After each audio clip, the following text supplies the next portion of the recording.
अस्सलामु अलैकुम वरहमतुल्लाहि वबरकातुह।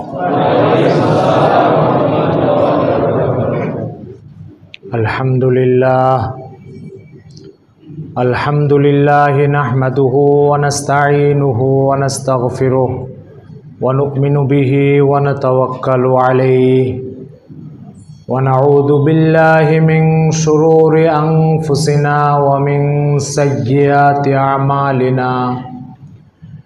मन यहदिहिल्लाहु फला मुदिल्ल लहु व मन युद्लिलहु फला हादिय लहु व नशहदु अल्ला इलाहा इल्लल्लाहु वहदहु ला शरीक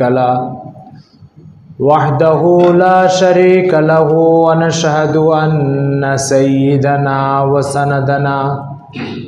व सनदना व हबीबना व कुर्रत अयुनिना मुहम्मद सल्लल्लाहु तआला अलैहि व अला आलिहि व अस्हाबिहि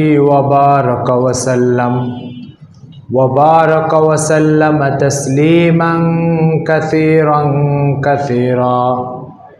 अम्मा बादु फ़क़द क़ाल अल्लाहु तबारक व तआला वअदल्लाहुल्लज़ीना आमनू व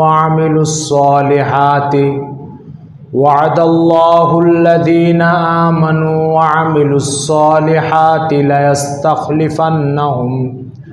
लयस्तख़लिफ़न्नहुम फ़िल अर्दि कमस्तख़लफ़ल्लज़ीना मिन क़ब्लिहिम वलयुमक्किनन्न लहुम दीनहुमुल्लज़ी इर्तज़ा लहुम वलयुबद्दिलन्नहुम मिन बअदि ख़ौफ़िहिम अमना। सदक़ल्लाहु मौलानल अज़ीम व सदक़ रसूलुहुन नबियुल करीम व नहनु अला ज़ालिका मिनश शाहिदीन वश्शाकिरीन।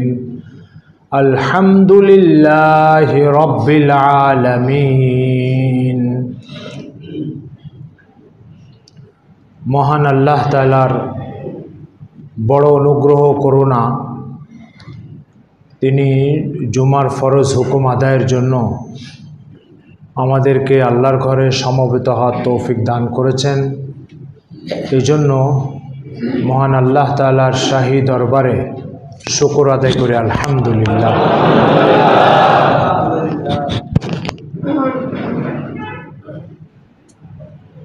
কোরআন মজিদের সূরা নূর এর ৫৫ নম্বর আয়াত আমি তেলাওয়াত করেছি আল্লাহ তাআলার মেহেরবানিতে। আল্লাহ তাআলা যদি তৌফিক দেন তাহলে এই আয়াতের সাথে সম্পর্কিত কিছু বিষয় নিয়ে আজকে আমরা আলোচনা করব ইনশাআল্লাহ। মোহতারাম হাজিরিন, চিকিৎসা বিজ্ঞানে একটা স্বীকৃত কথা আছে যে মানুষের দেহে রোগ ব্যাধি হয় কেন, মানুষ কেন রোগগ্রস্ত হয়, মানুষের দেহে কেন রোগের অনুপ্রবেশ ঘটে। তো চিকিৎসা বিজ্ঞানে বলা হয় রোগের অনুপ্রবেশের দুটো মৌলিক কারণ আছে। যার প্রথম কারণ হচ্ছে যে দেহের যে চাহিদাগুলি আছে সেই চাহিদাগুলি যখন দেহ না পায়, যেমন ভিটামিন ডির দরকার, তো ভিটামিন ডি যদি তার পর্যাপ্ত পরিমাণে দেহ না পায় তখন এটা একটা রোগের মাধ্যমে এটার প্রকাশ ঘটবে। ভিটামিন সি দরকার, তো পর্যাপ্ত ভিটামিন সি যদি দেহ না পায় তখন আরেকটা রোগের মাধ্যমে এই ভিটামিন সির ঘাটতিটা প্রকাশ পাবে। দেহে পর্যাপ্ত পরিমাণে পুষ্টি দরকার, সেই পুষ্টিটা যখন দেহ না পাবে তখন তৃতীয় আরেকটা রোগের মাধ্যমে সেই পুষ্টির ঘাটতিটা প্রকাশ পাবে। তো চিকিৎসা বিজ্ঞানের বক্তব্য হচ্ছে যে দেহ পর্যাপ্ত পরিমাণে তার যে চাহিদা আছে সেই চাহিদা যদি পূরণ না হয়, সে তার প্রত্যাশিত পরিমাণ সেই পুষ্টি যদি সে না পায় তখন বিভিন্ন রোগ ব্যাধির মাধ্যমে এই ঘাটতিগুলো প্রকাশ পেয়ে যায়। এটা চিকিৎসা বিজ্ঞানের একটা স্বীকৃত কথা। কোনো একজন ব্যক্তির মনে করেন আজকে ক্যান্সার হলো, তো কিছু ঘাটতির কারণে এই ক্যান্সারের রূপ নিয়ে প্রকাশ পেয়েছে। এটা একটা মৌলিক কারণ, আরও কিছু কারণ আছে। তো আমাদের আজকের আলোচনার সাথে এই কারণটা সম্পর্কিত, এই জন্য শুধু এটার কথাই বলি। তো এই কথাগুলোর কি অর্থ দাঁড়ালো? অর্থ দাঁড়ালো যে মানব দেহের প্রত্যেকটা রোগ ও ব্যাধি, দেহের কোনো একটা চাহিদার ঘাটতি দেখা দিলে তখন ওই রোগ ব্যাধিটা এই ঘাটতিটা রোগ ব্যাধির আকৃতিতে প্রকাশ পায়। তো মূল কথা হচ্ছে দৈহিক ঘাটতি আসলেই একটা রোগের মাধ্যমে সেটা প্রকাশ পাবে। ফলে দেহের যে চাহিদাগুলো আছে, vitamin A, B, C, D, যত পুষ্টি দরকার, এসব পুষ্টিগুলো, এসব ভিটামিনগুলো তার কাঙ্ক্ষিত মাত্রায় দেহে বিরাজমান থাকতে হবে। এটার ঘাটতি রাখা যাবে না, রাখলেই একটা রোগের মাধ্যমে এটা প্রকাশ পাবে। এটা চিকিৎসা বিজ্ঞানের স্বীকৃত কথা। ঠিক ইমানের অবস্থাটা হচ্ছে এরকমই। ইমানের অবস্থা কি? মহান আল্লাহর মতো একজন মহাশক্তিশালী এক মালিককে আপনার সেজদা দিতে মনে চায় না, আপনার দিল সেজদার দিকে আগায় না। একজন এক কাপ চা খেতে বললে সেটা খাওয়ার জন্য আপনার যতটুকু আগ্রহ দিলের ভিতরে জন্ম নেয়, আল্লাহর মতো একজন মালিককে দুটো সেজদা দেওয়ার কথা বললে সে আগ্রহটা ভিতরে তৈরি হয় না। এটা ইমানের একটা ঘাটতি, এইভাবে প্রকাশ পেয়েছে। এটা ইমানের একটা ঘাটতি, যে ইমানের ওই ঘাটতিটার কারণে আল্লাহর মতো একজন মালিককে সেজদা দিতে আগ্রহ তৈরি হচ্ছে না। নামাজে দাঁড়াচ্ছেন, তো নামাজে মানুষ দাঁড়াই হচ্ছে যে সারা দুনিয়ার থেকে মুক্ত হয়ে আল্লাহর জন্য হয়ে যাব। 10 মিনিট নামাজ পড়বো, তো 10 মিনিট আমি আল্লাহর জন্য। এখন সারা দুনিয়ার যত চিন্তা নামাজের বাইরে আসে না, ওগুলো সব নামাজের ভিতরে এসে জমা হয়ে যায়। এখন আমি নামাজের মধ্যে এসেও আল্লাহর জন্য হতে পারি নাই। অর্থাৎ যেখানে আমি আল্লাহর কাছে যাওয়ার জন্য এসেছি সেখানেও আমি আল্লাহর হতে পারি নাই। দরকার ছিল সৃষ্টি হিসাবে 24 ঘন্টা আল্লাহ তাআলার ধ্যানে ও তার জিকিরে মগ্ন থাকা। কৃষক মাঠে ধান কাটতেছে, কৃষক মাঠে ঘাস নিংড়াচ্ছে, সেখানেও সে আল্লাহর জিকিরের মধ্যে ডুবে থাকবে আর কাজ করবে। হাদিস শরীফে আসছে, হযরত আয়েশা সিদ্দিকা রাদিয়াল্লাহু তাআলা হাদিস সুনানে তিরমিজিতে, কানা নবী সাল্লাল্লাহু আলাইহি ওয়াসাল্লাম ইয়াদকুরু রাব্বাহু ফি কুল্লি আহিয়ানিহি, যে আল্লাহ রাসূল সাল্লাল্লাহু আলাইহি ওয়াসাল্লাম প্রত্যেকটা মুহূর্তে মহান আল্লাহ তাআলার জিকির করতেন। প্রত্যেকটা মুহূর্তে খাচ্ছেন জিকির, হাঁটছেন জিকির, দৌড়াচ্ছেন জিকির, যুদ্ধের মগ্ন আছেন জিকির, সাহাবা ইকরামের সাথে পরামর্শ করছেন জিকির, প্রত্যেকটা মুহূর্তে জিকিরের মধ্যে আছে। আর আল্লাহ তাআলাও সেই তালিম দিচ্ছেন, ওয়াজকুর রাব্বাকা ইযা নাসিত, আপনি যখনই রবকে ভুলে যাবেন সাথে সাথে সেই রবকে আবার স্মরণ করা শুরু করে দেন। তো দরকার ছিল একজন আল্লাহর সৃষ্টি হিসাবে 24 ঘন্টা আল্লাহ তাআলার জিকির ও ধ্যানের মধ্যে মগ্ন থাকা, কিন্তু সেটা তো আমার জন্য সম্ভব হচ্ছে না। তো আমি জিকিরের জায়গায় আসছি। নামাজের মূল টার্ম হচ্ছে জিকির, নামাজের মূল কনসেপ্ট হচ্ছে জিকির। আল্লাহ তাআলা বলছেন, আকিমিস সালাতা লিযিকরি, আমাকে স্মরণ করার জন্য নামাজ পড়ো। প্রত্যেক ইবাদতের মূল টার্ম, মূল কনসেপ্টটা হচ্ছে আল্লাহ তাআলার বড়ত্ব শ্রেষ্ঠত্বকে স্মরণ করা। এখন নামাজের মধ্যে এসেও আমি আল্লাহর হতে পারি নাই, নামাজের মধ্যে এসেও আমি আল্লাহকে স্মরণ করতে পারি নাই। তো বাকি বাইরে তো পারি না, 24 ঘন্টা তো আমার হারিয়েই যায়। নামাজের মধ্যেও আমি আল্লাহর থেকে বিচ্যুত হয়ে যায়, নামাজের মধ্যে এসে দূরে। এটা কেন হচ্ছে? এটা ইমানের আরেকটা ঘাটতির ফলাফল। অনুরূপভাবে আল্লাহ তাআলার সৃষ্টি, তার যাবতীয় সমস্ত সৃষ্টিকে আমি ভোগ করছি, উপভোগ করছি, একবারও স্বীকার করছি না আমি যে এইমাত্র পানিটা খেলাম, এই পানিটা মহান আল্লাহ তাআলারই একটা সৃষ্টি, তিনি আমার পিপাসা নিবারণের জন্য এটা তৈরি করে আমার হাতে সরবরাহ করেছেন। এই কথাটা আমি স্মরণ করতে পারছি না, কোনো নিয়ামতের ক্ষেত্রে না। পানি একটা উদাহরণ বললাম। এটা ইমানের আরেক ঘাটতি। তো ইমানের ঘাটতিগুলো বিভিন্ন ব্যাধির মাধ্যমে মানব জীবনে প্রকাশ পায়। যেভাবে দেহের চাহিদা যেই মাত্রায় থাকা দরকার, পূরণ হওয়া দরকার, সেই চাহিদাগুলো ওই মাত্রায় যখন পূরণ না হয়, তো এক একটা ব্যাধির মাধ্যমে এটা প্রকাশ পায়। তো ঠিক আমাদের দেহে আমাদের ইমানের ঘাটতিগুলো এক একটা রোগ, এক একটা ব্যাধির মাধ্যমে প্রকাশ পায়।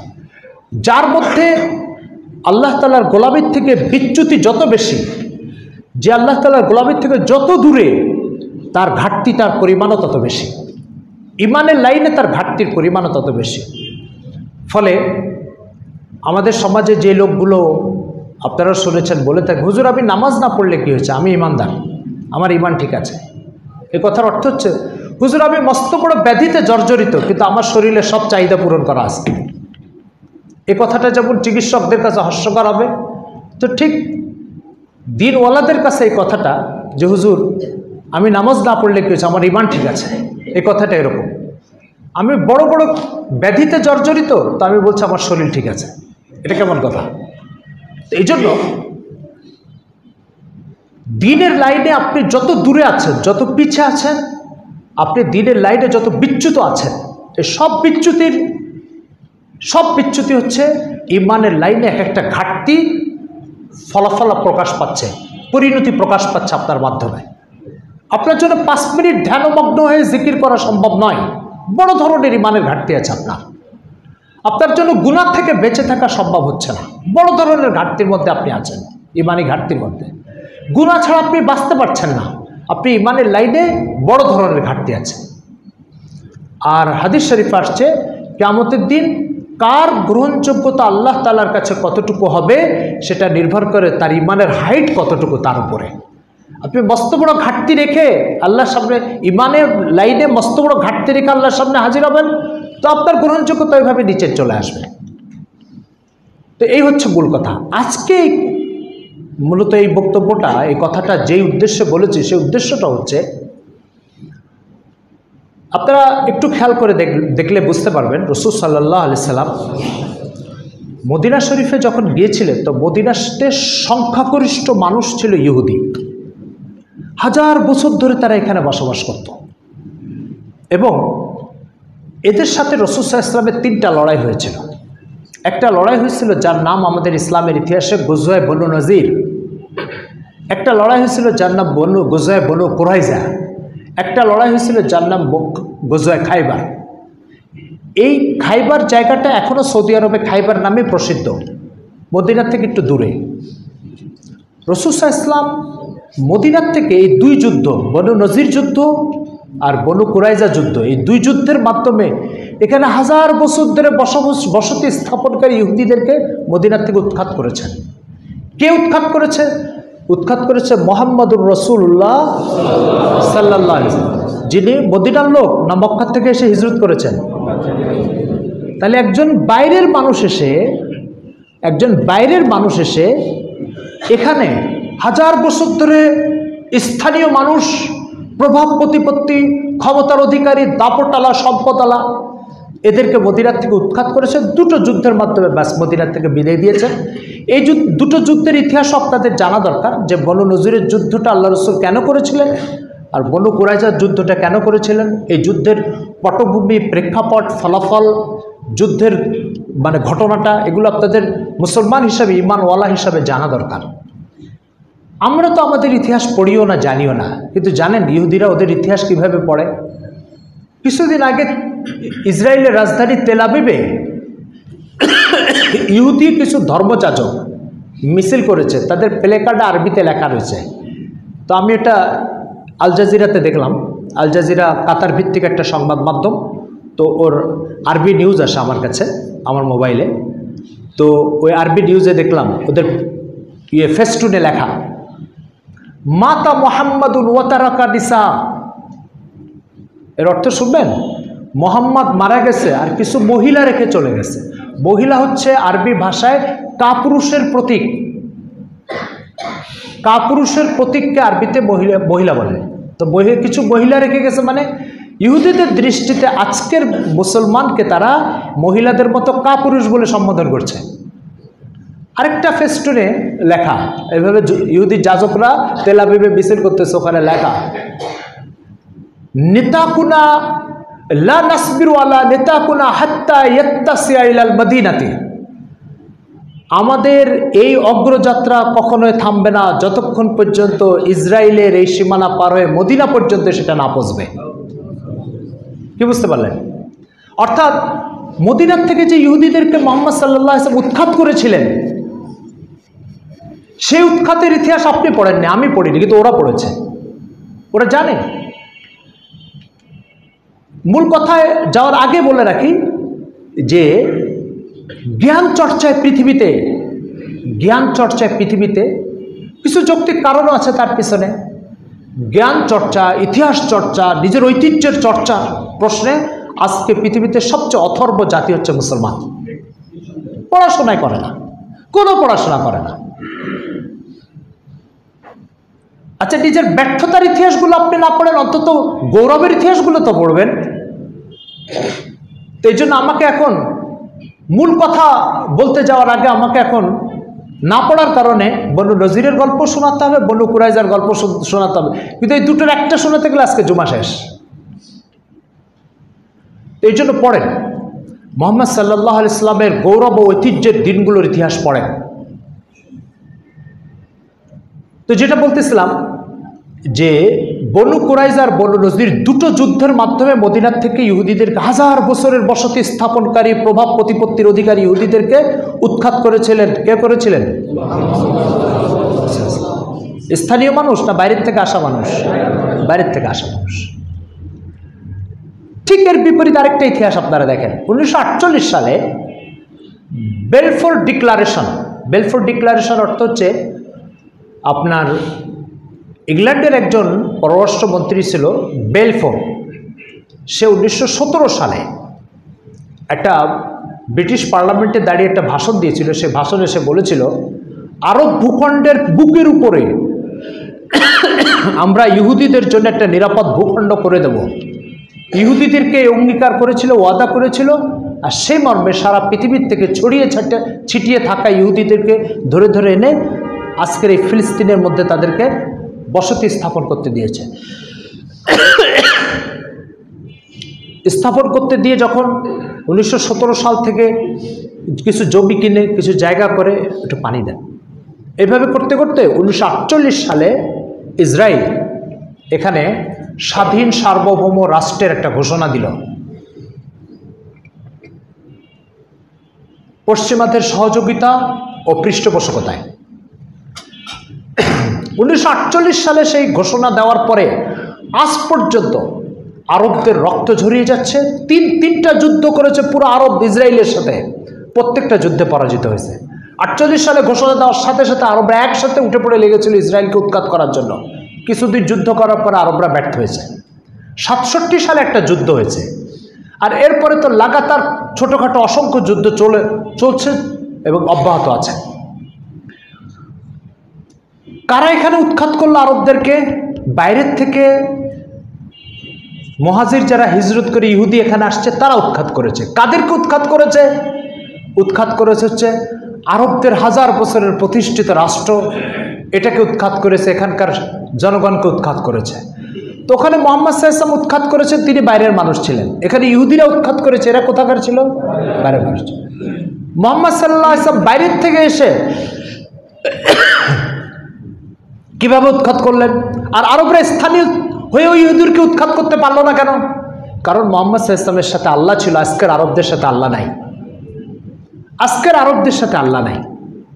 মুহাম্মদ সাল্লাল্লাহু আলাইহি ওয়াসাল্লামের সাথে কে ছিল? আল্লাহ ছিল। ফলে মুহাম্মদ সাল্লাল্লাহু আলাইহি ওয়াসাল্লামের যে গুণ ও বৈশিষ্ট্য আপনি শুনছেন হযরত আয়েশা সিদ্দিকার ভাষায়, কানান নবী সাল্লাল্লাহু আলাইহি ওয়াসাল্লাম ইয়াজকুরু রাব্বাহু ফি কুল্লি আহইয়ানি, যে মুহাম্মদ সাল্লাল্লাহু আলাইহি ওয়াসাল্লাম প্রতি মুহূর্তে আল্লাহ তাআলার জিকিরে মগ্ন থাকতেন। একথা বাইরের ওই ব্যক্তি বলছে না, যে ব্যক্তি সকালে 1 ঘন্টা হুজুরের সাথে থাকে আর বিকালে 1 ঘন্টা থাকে, সেই ব্যক্তির বক্তব্য না এটা। কার বক্তব্য? তার প্রিয়তমা স্ত্রীর বক্তব্য। স্ত্রী স্বামীর সাথে কয় ঘন্টা থাকে? 1 ঘন্টা। জীবন সঙ্গী বলা হয় স্ত্রীকে, কি বলা হয়? এই জীবন সঙ্গীর বক্তব্য যে মুহাম্মদ সাল্লাল্লাহু আলাইহি ওয়াসাল্লাম প্রতি মুহূর্তে আল্লাহ তাআলাকে জিকির করতেন, স্মরণ করতেন, আল্লাহ তাআলার ধ্যানে মগ্ন থাকতেন। অন্য এক হাদিসে আছে, কানান নবী সাল্লাল্লাহু আলাইহি ওয়াসাল্লাম মুতাওয়াসিল আল ফিকরি ওয়াল আহজাম, আল্লাহ রাসূল প্রতি মুহূর্তে আল্লাহ তাআলার ধ্যানের মধ্যে নিরবচ্ছিন্নভাবে, বিরামহীনভাবে আল্লাহর ধ্যানের মধ্যে ডুবে থাকতেন। তো যার সাথে আল্লাহ থাকবে সে বাইরের লোক হলেও বিজয়ী হবে এবং টেকসই বিজয়ী। আর যার সাথে আল্লাহ থাকবে না, তিনি যদি স্থানীয় হন তবুও তাকে ওখান থেকে বিতাড়িত হতে হবে। ইমাম কুরতুবী তাফসিরের প্রসিদ্ধ কিতাব, সে তার তাফসিরের কিতাবে একটা চমৎকার কথা লিখছেন। মুসা আলাইহিস সালাম যখন জন্মগ্রহণ করেছেন, তো ফেরাউন তো বাচ্চা পুত্র সন্তান হলে জবাই করে দেয়। তো মুসা আলাইহিস সালামের মাকে আল্লাহ তাআলা বলছে, এই বাচ্চাকে একটা বক্সের মধ্যে ভরে নীল নদে ছেড়ে দাও। এখন ওনার মা ছেড়ে তো দিচ্ছে, কিন্তু দিলে ভয় কাজ করছে, আমার এই বাচ্চা ডুবে যাবে, শেষ হয়ে যাবে। তো আল্লাহ তাআলা ওনাকে আস্থা সৃষ্টি করার জন্য বলছে, ফালা তাখাফি ওয়ালা তাহজানি, ভয় পেও না, দুশ্চিন্তাগ্রস্ত হয় না, ইন্নী রাদ্দুহু ইলাইক, আমি বাচ্চাকে তোমার কাছে ফিরাই দিব।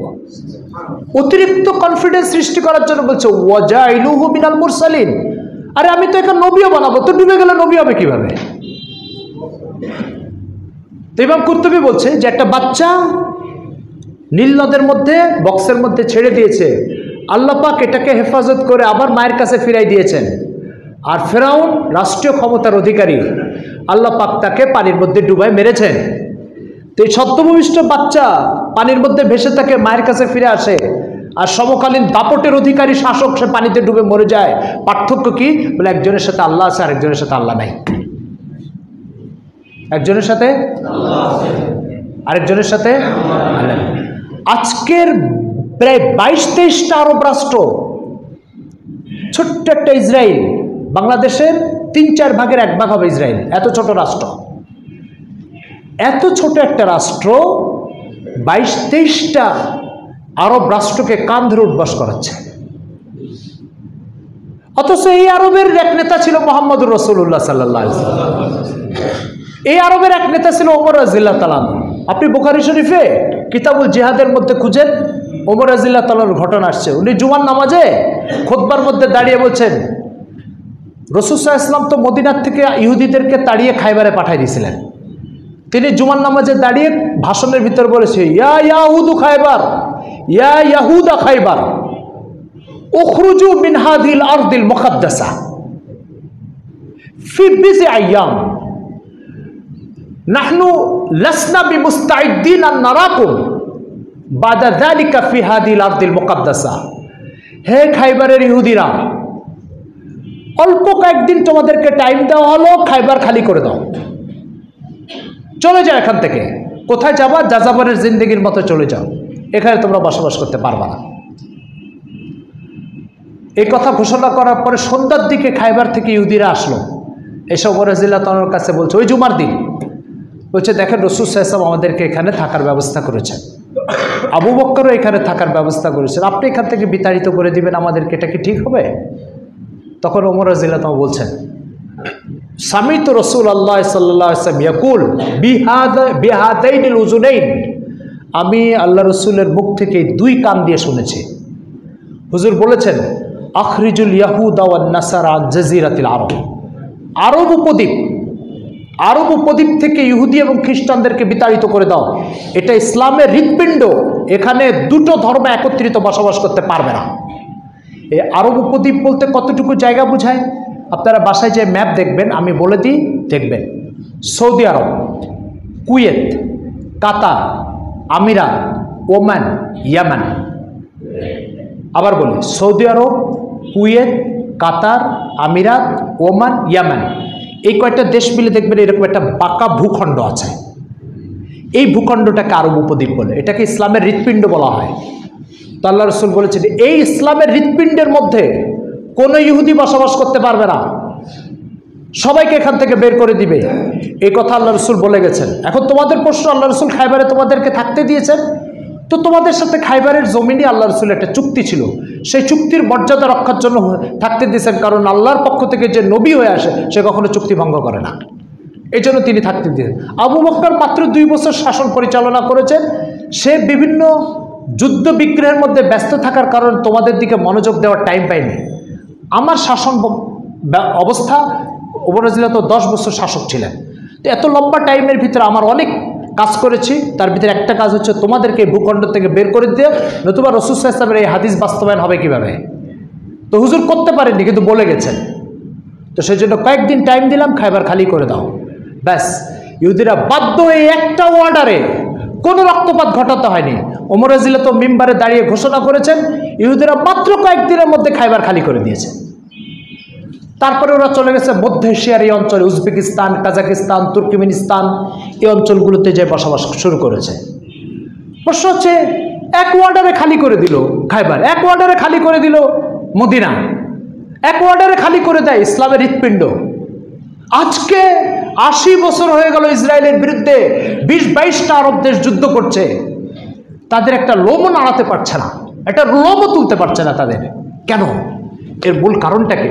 মূল কারণ হচ্ছে আজকের মুসলমানের মধ্যে আল্লাহ তাআলার সাহায্য প্রাপ্তির জন্য যে ঈমান দরকার ছিল সেই ঈমান খতম হয়ে গেছে। আর কোনো কারণ নেই, আর কোনো কারণ নেই। আজকের মুসলমান তার ওয়ার্ডের মেম্বারের সাথে ওই বেঈমানিগুলো করে না, আসমান জমিনের স্রষ্টা আল্লাহর সাথে যে বেঈমানিগুলো করে থাকে। আজকের মুসলমান 2 টাকা দিয়ে তাকে যে কাজ করানো যায়, আল্লাহ পাক পুরো দেহ সৃষ্টি করে দিয়ে তাকে সেই কাজ করাতে পারছেন না।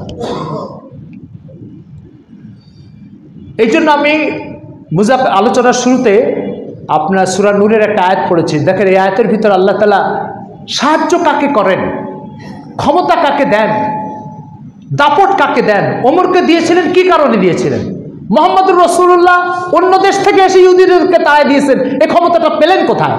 আল্লাহ তাআলা তার কারণ বলছে, শুনেন 55 নম্বর আয়াত সূরা নূর। ওয়াদাল্লাহুল্লাযীনা আমানু, আল্লাহ তাআলা বলছেন, স্বাভাবিক কথা বলছে না যে তোমাদেরকে আমি দুনিয়াতে ক্ষমতা দিব, বলছে আমি ওয়াদা করছি, অঙ্গীকার আবদ্ধ তোমাদের সাথে আমি। ওয়াদাল্লাহ, ওয়াদ তো আপনারা বুঝেন, বাংলায় ওয়াদা করা। ওয়াদাল্লাহুল্লাযীনা আমানু, আল্লাহ তাআলা ওয়াদা করছেন, কার সাথে ওয়াদা? আল্লাযীনা আমানু ওয়া আমিলুস সালিহাত, যে ঈমান আনবে তার সাথে ওয়াদা, আর যে নেক আমল করবে তার সাথে ওয়াদা। বলেন কার সাথে ওয়াদা? নেক আমল। এই 2 গুণ যার ভিতরে আছে তার সাথে আমি একটা চুক্তিবদ্ধ হচ্ছে, ওয়াদাবদ্ধ হচ্ছি। যদি এই 2 জিনিস ঈমান আর আমল, এই দুটো যদি তোমার ভিতরে ঠিক থাকে, আমি তোমাকে 3টা পুরস্কার দেব। 1 নম্বর, আল্লাহ তাআলা বলছেন যে ওয়াদাল্লাহুল্লাযীনা আমানু ওয়া আমিলুস সালিহাত লা ইস্তাখলিফান্নাহুম ফিল আরদ, আমি জমিনের ক্ষমতা তোমাদের হাতে দিয়ে দিব।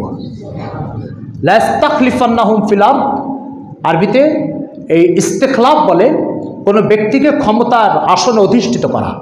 আমি তোমাকে জমিনের ক্ষমতা তোমার হাতে অর্পণ করব, এটা 1 নম্বর ওয়াদা। 2 নম্বর ওয়াদা তোমার সাথে আমার, ওয়ালা ইউমাক্কিনান্না লাহুম দীনাহুমুল্লাযী ইরতাদা লাহুম, যে ইসলামকে আল্লাহ তোমাদের জন্য নির্বাচন করেছেন, এই ইসলামের পাকে জমিনের মধ্যে গেড়ে এটাকে প্রতিষ্ঠিত করে দিবেন। এটা 2 নম্বর ওয়াদা। ওয়ালা ইউবাদদিলান্নাহুম মিন বাদি খাউফিহিম আমনা, এবং ভীতিকর পরিবেশকে উল্টায় স্বস্তিদায়ক, শান্তিদায়ক, নিরাপত্তাদায়ক একটা পরিবেশ তোমাদের জন্য আল্লাহ পাক তৈরি করে দিবেন। আপনি দেখেন 3টা ওয়াদার একটাও নাই, 3টা ওয়াদার একটাও নাই। পৃথিবীতে এখন যে দেশগুলোকে মুসলমানরা শাসন করছে বলে আমরা মনে করি, বাংলাদেশকে, পাকিস্তানকে, সৌদি আরবকে, দৃশ্যত এটা মুসলমানরা শাসন করছে। একটা দেশের শাসন ক্ষমতায় মুসলমান নাই, এগুলো সবগুলো আমেরিকার ইশারায় উঠার বসায়। সুতরাং একটা দেশের ক্ষমতায় মুসলমান নেই, সব আমেরিকার দালাল, আমেরিকার গোলাম, আমেরিকার চাকর, যা বলে সে অনুযায়ী দেশ চালায়। ফলে মুসলমানদের হাতে কোনো দেশের ক্ষমতা নেই। তো 3টা ওয়াদা, একটা হচ্ছে জমিনের ক্ষমতা দিয়ে দিব, ইসলামকে জমিনের উপরে গেড়ে দিব, আর ভীতিকর পরিবেশকে পরিবর্তন করে তোমাদের জন্য স্বস্তি ও নিরাপত্তার পরিবেশ সৃষ্টি করে দিব। এই 3টা ওয়াদা তোমাদের সাথে আমার আছে। শর্ত হচ্ছে তোমার ভিতরে 2টা জিনিস থাকতে হবে, একটা হচ্ছে কি ঈমান, আর আল্লাহর গোলামি, এই 2টো থাকতে হবে।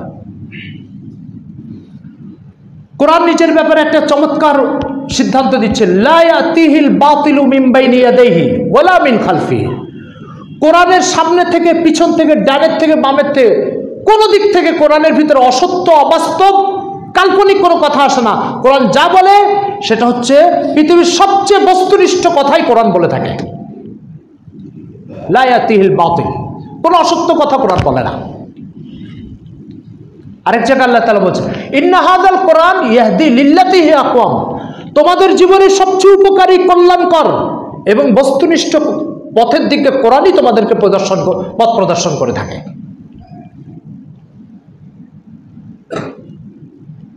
কোরআনের ভিতরে অসত্য কথা আসে না কেন? তো আল্লাহ তাআলা বলছেন তানজিলুম মিন আজিজিল হাকিম, এক প্রজ্ঞা ও প্রভাব প্রতিপত্তির অধিকারী এক মালিকের পক্ষ থেকে এই কোরআন নাজিল হয়েছে, তো এটা তো অসত্য কথা আসবে কেন?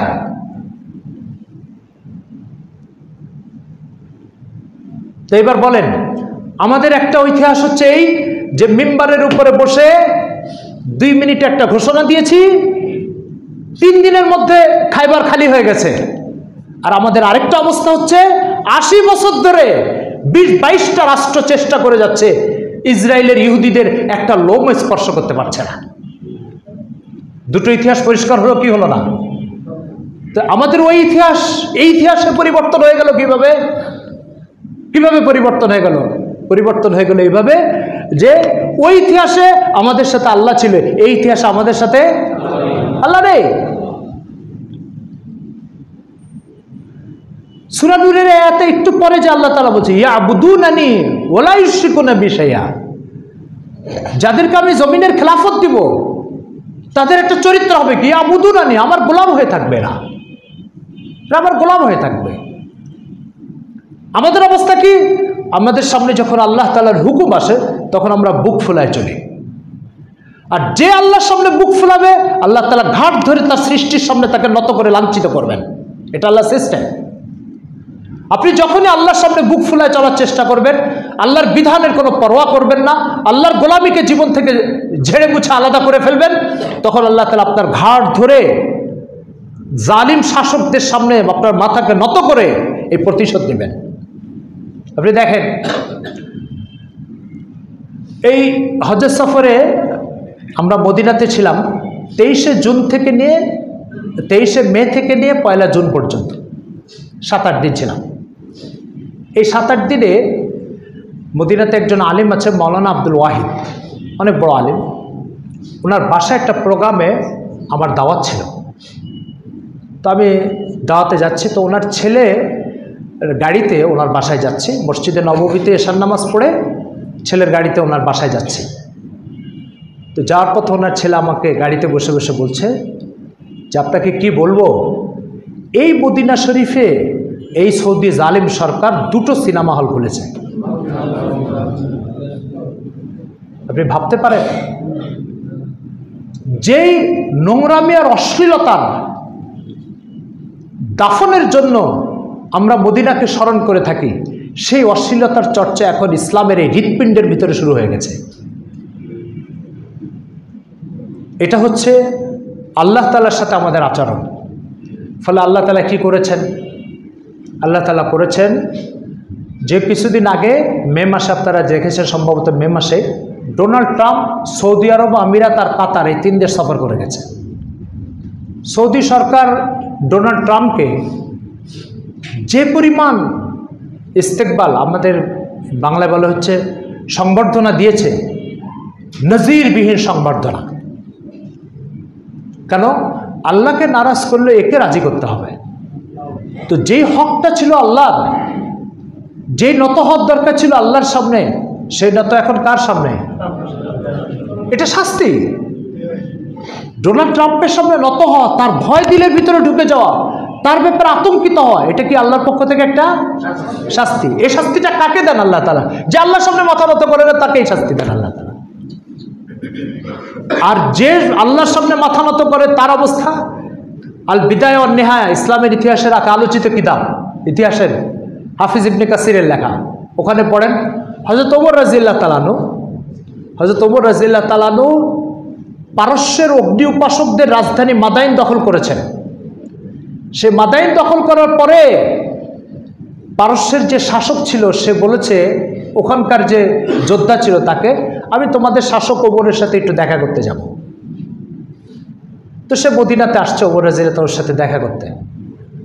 সে মাথায় 2 মণ ওজনের স্বর্ণের মুকুট পরে তার গদিতে বসতো। এখন আপনি বলবেন 2 মণ ওজনের জিনিসকে একজন মাথায় উপর ধরে রাখতে পারে? তো তার পদ্ধতি কী ছিল এটা ইতিহাসের কিতাবে লিখেছে। ছাদের থেকে একটা চিকন রশি দিয়ে ওই মুকুটটা এভাবে ঝুলানো থাকতো, এমনভাবে মাথা বরাবর থাকতো, দূরের থেকে একটা লোক দেখে মনে করতো মাথার উপরে স্বর্ণের মুকুটটা নিয়ে বসে আছে। ইতিহাসের কিতাবে লেখা আছে।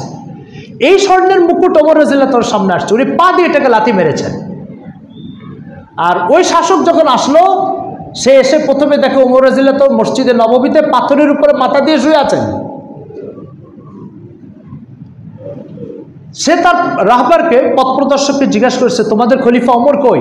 বলছে এই যে শুয়ে আছেন।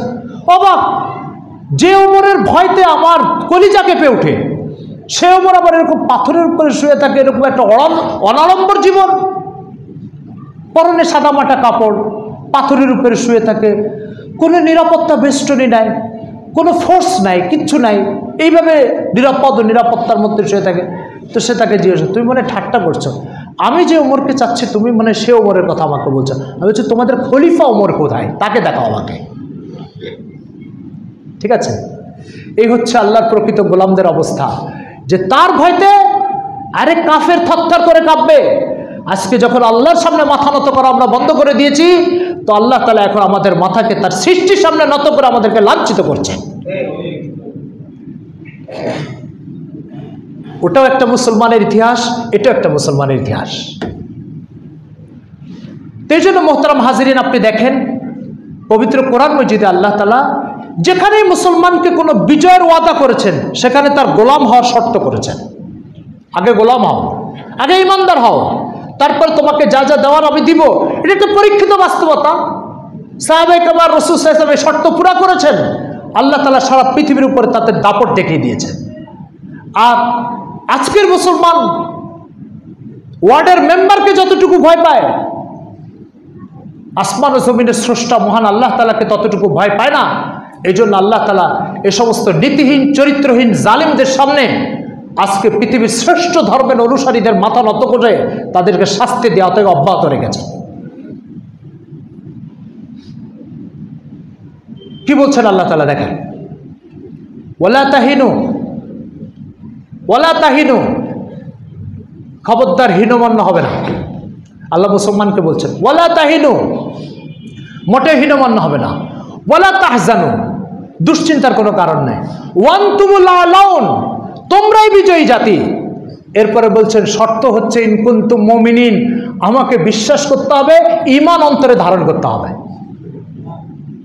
তাহলে তোমাদের এই অবস্থা হবে। আর যদি এটা না থাকে, তো আমি পৃথিবীর জালিমদেরকে তোমাদের উপরে চাপিয়ে তোমাদেরকে তাদের সামনে লাঞ্ছিত হওয়ার ব্যবস্থা করে দেব।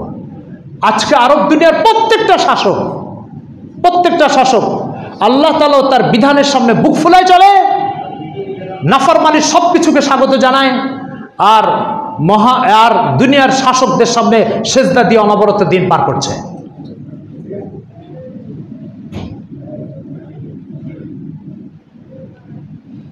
আল্লাহ তাআলা মানুষকে দুই ধরনের নিয়ামত দান করেন। এক ধরনের নিয়ামত কোনোদিন আপনি চাইবেন না, তারপরে সেই নিয়ামত দিয়ে দিবে আপনাকে। সেটা কি?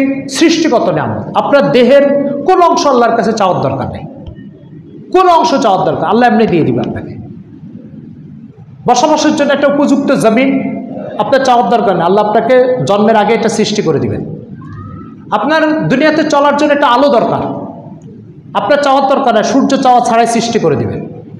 এই নিয়ামতগুলো জীবনযাত্রা স্বাভাবিক রাখার জন্য, অব্যাহত রাখার জন্য যে নিয়ামতগুলো দরকার, এগুলো একটাও চাওয়ার দরকার নাই, এগুলো আল্লাহ তাআলা চাওয়া ছাড়াই দিয়ে দিবেন। আরেক ধরনের নিয়ামত আল্লাহ তাআলা দেন, যে নিয়ামতগুলো চেতে হয়, মেহনত করতে হয়, এটার জন্য ঘাম ঝরাতে হয়, তারপরে সেটা দেন। সেটা কি? সেটা হচ্ছে ঈমান, আমল, দ্বীন, আল্লাহ তাআলার শ্রেষ্ঠত্বের অনুভূতি, আল্লাহ তাআলার গোলামীর চেতনা, আখিরাতের চেতনা। এই নিয়ামতগুলো অর্জন করার জন্য আপনাকে ঘাম ঝরাতে হবে, মেহনত করতে হবে। এটা আপনি বুঝতে পারেন এই ছোট্ট একটা উদাহরণ দিয়ে। আপনি একটা গার্মেন্টসে চাকরি নিলেন, এই গার্মেন্টসে আপনি যাওয়ার আগে কাপড় উৎপাদনের মেশিন, পোশাক তৈরির মেশিন, পোশাক তৈরি করার জন্য যে উপকরণগুলো দরকার, পোশাক তৈরি করার জন্য একটা সুন্দর ঘর দরকার, একটা এসি দরকার, একটা ফ্যান দরকার, দাঁড়িয়ে বসে কাজ করার অনুকূল পরিবেশ, এগুলো আপনি চাওয়া ছাড়া আপনি চাকরি নেওয়ার আগেই মালিক এটা ফ্যাক্টরিতে সেট করে দিয়ে রাখবে।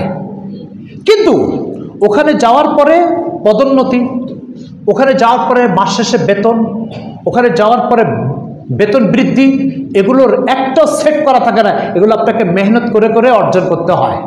ঠিক কিনা বলেন? দুনিয়ার অবস্থা আল্লাহ তাআলা এইভাবে বানিয়েছেন। আপনার বেঁচে থাকার জন্য যা যা দরকার আপনার একটাও চাওয়ার দরকার নেই, এগুলো আল্লাহ তাআলা এমনি দিয়ে দিবেন। কিন্তু এরপরে আল্লাহ তাআলাকে চেনা, তার গোলামি করা, তার শ্রেষ্ঠত্বের অনুভূতি অন্তরে আনা, তার কাছ থেকে জান্নাতের ফয়সালা করা, জাহান্নাম থেকে মুক্তি হাসিল করা, আখিরাতের উন্নতি অগ্রগতি, এগুলো সব আপনাকে মেহনত করে করে অর্জন করতে হবে। এটাকে মেহনতের উপর ভিত্তি রেখেছেন, আর এর আগেরটাকে কোনো মেহনত দরকার নেই, এগুলো চাওয়া ছাড়া আল্লাহ অটো সিস্টেমে দিয়ে দিবেন। এই জন্য আজকে আমরা প্রথমটা সব কিছু পেয়েছি, মানে ফ্যাক্টরিতে ঢুকে মেশিনপত্র, অনুকূল পরিবেশ, কাজের জন্য যা যা দরকার সব পেয়েছে, কিন্তু যে ওখানে বসে পড়েছে, অলস হয়ে ঘুমাচ্ছে, কাজ করছে না, বলেন এর বেতনের নিশ্চয়তা কে দিবে? কে দিবে? তো আমরা দুনিয়াতে সব কিছু আল্লাহর কাছ থেকে নিয়ে ভোগ করেছি। সাখখারা লাকুম মা ফিল আরদি জামিআ, পৃথিবীর প্রত্যেকটা বস্তুকে আমি তোমাদের উপকারের জন্য তোমাদের হস্তগত করে দিয়েছি।